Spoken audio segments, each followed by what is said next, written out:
আমি লজ্জিত। আমি একজন কন্টেন্ট ক্রিয়েটর হিসেবে ব্যর্থ। কোটা আন্দোলনরত অবস্থায় আমাদের অনেক বড় ভাইয়েরা এবং অনেক বড় বোনেরা আহত হয়েছে এবং তাদের রক্তের প্রয়োজন। হ্যালো বন্ধুরা, আসসালামু আলাইকুম। তো আজকে আপনারা এই ভিডিওতে জানতে পারবেন কোটা আন্দোলনের জন্য কারা কারা আমাদের পাশে ছিল। তো কোন কোন সেলিব্রিটিরা ছিল আমাদের পাশে। প্রথমে ছিলেন ওমর ভাই। তো ওমর ভাই ছাত্রছাত্রীদের পাশে দাঁড়িয়েছেন এবং তাদেরকে অনেক সাহস দিয়েছেন। তো চলেন দেখে আসি ওমর ভাইয়ের ক্লিপটা।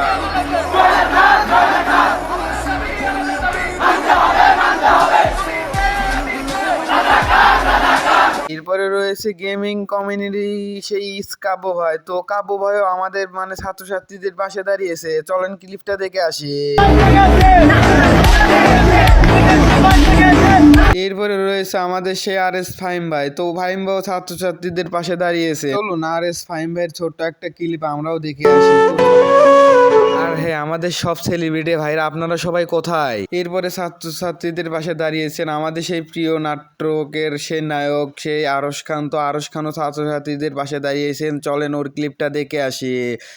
আর আপনারা কি ওনাকে চিনেন নাকি কমেন্টে বলে যাবেন কিন্তু। আর ওমর ভাই বাংলাদেশ মিডিয়াকে নিয়ে একটা ফানি ভিডিও বানিয়েছে। চলেন দেখে আসি। আর হ্যাঁ ভিডিওটা মনোযোগ দিয়ে দেখবেন, তাহলে বুঝতে পারবেন ভিডিওটা বাংলাদেশের ওমর ভাই এক কিসের জন্য টিকটকার কেটে ফেলেছে বানিয়েছে। আর এক টিকটকারের পুরুষাঙ্গ। পুরুষাঙ্গের মাথাটা পাওয়া গেছে এক বেগুন খেতে। বেগুন খেতে আর ইদানিং বেগুন চাষ হয় না, চাষ হচ্ছে ধান। আর ধান খেতে চাষ হচ্ছে বেগুন। কুয়েতের এক শেখ কিনে ফেললো আর একটা তেলের খনি। সেই তেলের খনিতে এখন পানি ঢেলে চাষ করা হবে টাকি মাছ। বাংলাদেশের পদ্মা নদীতে এখন আর পাওয়া যায় না ইলিশ, তাই পদ্মা নদীতে চাষ হচ্ছে পাঙ্গাস মাছ। বাংলাদেশের রাস্তায় অটো চলাচল বন্ধ, অটো চলবে এখন আকাশ দিয়ে আর রাস্তায় চলবে প্লেন। তো দেশের বর্তমান পরিস্থিতি নিয়ে এরকম সত্য খবর পেতে অবশ্যই চোখ রাখবেন আমাদের দালাল টিভিতে।